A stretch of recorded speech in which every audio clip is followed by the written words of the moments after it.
Praise the lord. దేవుని పరిశుద్ధ నామానికి మహిమ కలుగును గాక. అనుదిన దైవ కృపా కార్యక్రమాన్ని వీక్షిస్తున్న దేవుని బిడ్డలు ఆత్మీయులైన మీ అందరికీ పేరు పేరున ప్రత్యేకమైన వందనాలు తెలియపరుస్తున్నాం. నా దేవుడు నిశ్చయంగా మిమ్మల్ని దీవించి ఆశీర్వదించును గాక. యూదా పత్రిక 1వ అధ్యాయం 20-21 వాక్యాలను మనం గమనిస్తే, ప్రియులారా, మీరు విశ్వసించు అతి పరిశుద్ధమైన దాని మీద మిమ్ముని మీరు కట్టుకొనుచు పరిశుద్ధాత్మలో ప్రార్థన చేయుచు నిత్య జీవార్థమగు మన ప్రభువు యేసుక్రీస్తు కనికరము కొరకు కనిపెట్టుచు దేవుని ప్రేమలో నిలిచి ఉండునట్లు కాచుకొని ఉండుడి అని ఈ వాక్య భాగంలో రాయబడి ఉంది. ప్రియ దేవుని బిడ్డలారా, ఇక్కడ కాచుకొని ఉండమనే మాటను మనం గమనిస్తూ ఉన్నాం. ఎవరైనా సహాయం చేస్తానంటే వారి సహాయం కొరకు మనం కాచుకొని ఉంటాం. వెండి బంగారాలు సంపాదించాలని ఆ సంపాదన కొరకు మనం కాచుకొని ఉంటాం. మనుష్యుల కొరకు, డబ్బు కొరకు, ఇలా అనేక విషయాల కొరకు కాచుకొని ఉండడం అనే మాట మనకు తెలిసిన విషయమే. అయితే వాక్యం సెలవిస్తుంది, ప్రభువు రాకడ సమీపంగా ఉన్న ఈ దినాలలో దేవుని ప్రేమ మీలో నిలిచి ఉండేటట్లుగా కాచుకొని ఉండుడి అని వాక్యం సెలవిస్తుంది. ప్రేమ అంటే దేవుడు ప్రేమ స్వరూపి అయి ఉన్నాడు. మరి సంఘము కూడా ప్రేమతోనే కట్టబడుతుంది. ప్రేమ అనేది ఆత్మ ఫలాల్లో ఒకటి. దేవుడు లోకాన్ని ఎంతో ప్రేమించాడు అని లేఖనాలు మనకు సెలవిస్తూ ఉన్నాయి. అంటే ప్రేమ అంటే యేసు అని మనం చెప్పుకోవాలి. యేసయ్య పరిశుద్ధుడై ఉన్నాడు. ప్రేమలో నిలిచి ఉండడము అంటే మనమందరము కూడా పరిశుద్ధతలో నిలిచి ఉండాలని ఇక్కడ మనకు తేటగా తెలియపరచబడుతుంది. పరిశుద్ధతలో నిలిచి ఉండడం అంటే యేసుతో కలిసి యేసులోనే మనం బ్రతకడం.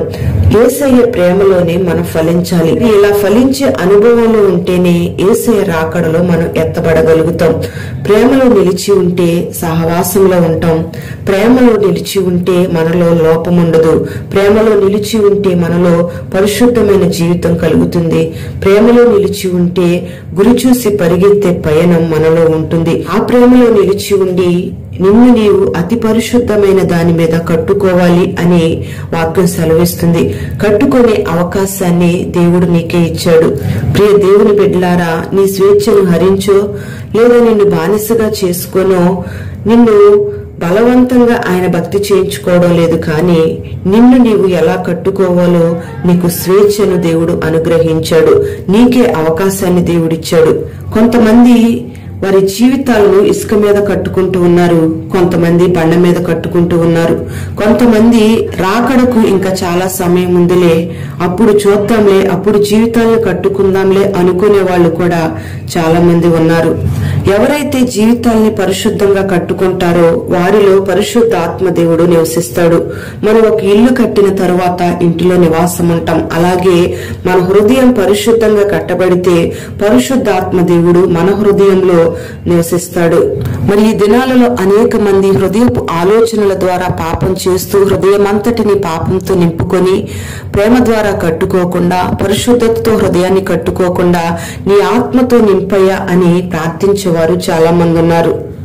ప్రియ దేవుని బిడ్డ గమనించాలి, పరిశుద్ధ ఆత్మ దేవుడు నీలో నివసించాలి అంటే నీ జీవితాన్ని నువ్వు పరిశుద్ధంగా కట్టుకునే పని నువ్వు చేయాలి. మరి నీ జీవితాన్ని పరిశుద్ధంగా దేవుని యొక్క ప్రేమతో కట్టుకోవాలి అంటే సామెతల గ్రంథం 8వ అధ్యాయం 34వ వాక్యం ప్రకారం అనుదినము ఆయన గడప యొద్ద కనిపెట్టుకొని ఆయన ద్వారముల యొద్ద కాచుకొని ఆయన ఉపదేశం వింటే నువ్వు ధన్యునిగా మార్చబడతావు. పరిశుద్ధాత్మ దేవుడు నీలో వచ్చి నివసిస్తాడు.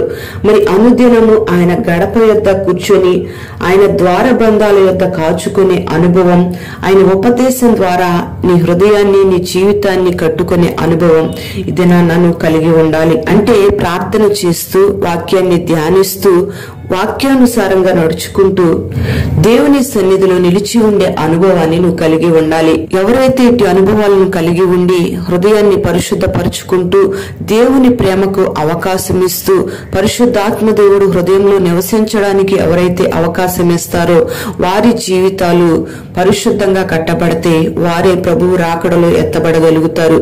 మరి ఈ దినాన అటువంటి అనుభవాన్ని నా దేవుడు నీకు దయచేయునుగాక. ఆయన గడప యొద్ద కాచుకొని, ఆయన ద్వారబంధాల యొద్ద కనిపెట్టుకొని, ఆయన ఉపదేశాన్ని అంగీకరించే మనస్సును నా దేవుడు నీకు దయచేయునుగాక. పరిశుద్ధాత్మ దేవుడు మీ హృదయాలలో నివసించునుగాక. ప్రార్థన. పరిశుద్ధుడైన తండ్రి, ప్రేమ కలిగిన దేవా, నీకు స్తోత్రం చెల్లిస్తూ ఉన్నాం. ఈ దినం ఈ మాటలు విన్నని బిడ్డలందరినీ కూడా పేరు పేరున మీరు ఆశీర్వదించండి. ప్రతి ఒక్కరిని మీరు పరిశుద్ధపరచండి. ప్రతి హృదయంలో మీరు నివాసం ఉండండి. ప్రతి ఒక్కరు కూడా నీ ప్రేమలో నిలిచి ఉండడానికి కాచుకొని ఉండే అనుభవాన్ని మీరు కలుగు చేయండి. ప్రతి హృదయాన్ని నీ ప్రేమతో నింపండి, పరిశుద్ధతతో నింపండి. నీ ఉపదేశ క్రమంలోని బిడ్డల్ని మీరు నడిపించండి. ప్రార్థన, వాక్య ధ్యానము, వాక్యానుసారమైన జీవితం, నీ సన్నిధిలో నిలిచి ఉండే అనుభవం నీ బిడ్డలకు మీరు అనుగ్రహించమని ప్రార్థన చేస్తున్నాం. ప్రతి ఒక్కరిని అట్టి రీతిగా పరిశుద్ధమైన అనుభవాల్లోకి నడిపించి నీ బిడ్డల్ని మీరు బలపరచండి.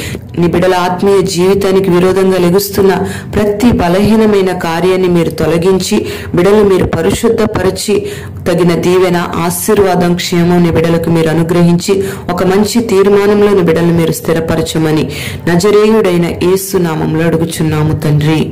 ఆమేన్.